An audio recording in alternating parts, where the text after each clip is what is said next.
ओम शिव दुर्गाय नमः।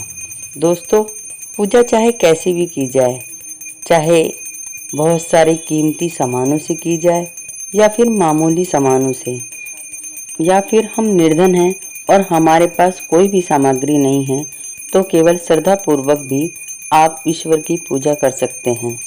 दोस्तों, भाव सिर्फ श्रद्धा का होता है, ना कि कीमती सामानों का।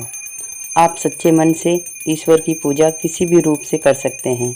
यदि आपके पास मामूली 10 रुपये की अगरबत्ती है, तो आप उसे जलाकर भी ईश्वर की पूजा कर सकते हैं। और यदि आपका सामर्थ्य है कि आप देसी घी खुद भी खा सकते हैं और किसी को खिला भी सकते हैं, तो आप घी का ही दीपक जलाएं तो उत्तम रहेगा। कई बार दोस्तों मैंने देखा है कि लोग खुद तो देसी घी खाते हैं, अच्छा वाला कीमती वाला ले आते हैं, और जब भगवान को दिया जलाना होता है तो तिल का तेल या फिर मामूली घी का इस्तेमाल करते हैं। ऐसा ना करें दोस्तों, ये गलत है। दोस्तों, आपने यह तो जरूर सुना होगा कि हम जैसा जिसको प्रदान करते हैं वैसा ही फल हमें ईश्वर देता है। यदि आप किसी को रूखा सूखा खिलाएंगे तो बदले में आपको भी कभी ना कभी रूखा सूखा खाने को जरूर मिलेगा। इसलिए दोस्तों, चाहे वो ईश्वर हो या इंसान हो, आपकी जितनी सामर्थ्य हो आप उसी रूप से उसको भेंट प्रदान करें तो ही उत्तम रहेगा। इस विषय पर दोस्तों एक छोटी सी कहानी है जिसे मैं आप सभी को जरूर सुनाना चाहूँगी। एक बार दो सहेलियाँ होती हैं। दोनों की शादी उनके माता पिता काफ़ी अच्छे ढंग से करते हैं, किंतु एक की आर्थिक स्थिति काफ़ी खराब हो जाती है और दूसरी की स्थिति काफ़ी अच्छी हो जाती है। जो अमीर होती है वह काफ़ी अच्छे ढंग से ईश्वर की पूजा करती है, और जो गरीब होती है वह मामूली तरीके से ही हमेशा ईश्वर की पूजा करती है। एक बार दोनों व्रत रखती हैं।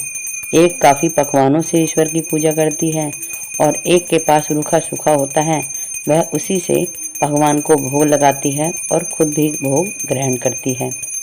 रात को गरीब के घर ईश्वर आते हैं और सपने में दर्शन देते हुए कहते हैं कि बेटा, आपको किस चीज़ की कमी है।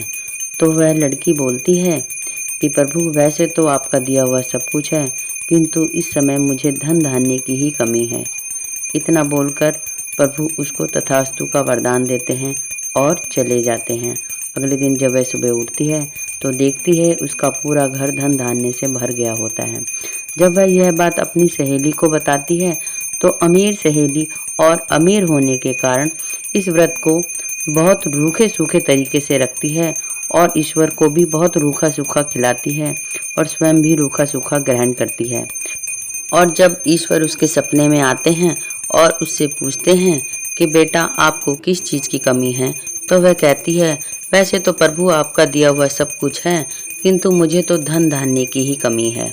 ईश्वर उसको तथास्तु का वरदान देकर वहाँ से चले जाते हैं। और जब वह सुबेरे उठकर देखती है तो उसका घर बिल्कुल गरीब झोपड़ी की तरह बन चुका होता है, और वह सब कुछ देखकर बहुत हैरान होती है और अपनी सहेली को बुरा भला कहने लगती है। और जब अपनी सहेली के पास जाती है और अपने घर की स्थिति को बताती है, तब उसकी सहेली कहती है कि हे बहन, तुम्हारे पास तो सब कुछ था, फिर तुमने यह क्यों कहा प्रभु से कि तुम्हें धन धान्य की कमी है। शायद इसीलिए ईश्वर ने तुमसे वह सब कुछ छीन लिया, क्योंकि तुमने कहीं ना कहीं ईश्वर से झूठ बोला। जब तुम्हें सब कुछ था तो तुम सच भी तो बोल सकती थी। दोस्तों, आपको मेरी ये छोटी सी कहानी कैसी लगी कमेंट्स करके ज़रूर बताइएगा। यदि अच्छी लगी हो तो लाइक शेयर सब्सक्राइब जरूर करिएगा। मिलते हैं दोस्तों अगली वीडियो में। तब तक के लिए आप सभी को मेरा नमस्कार।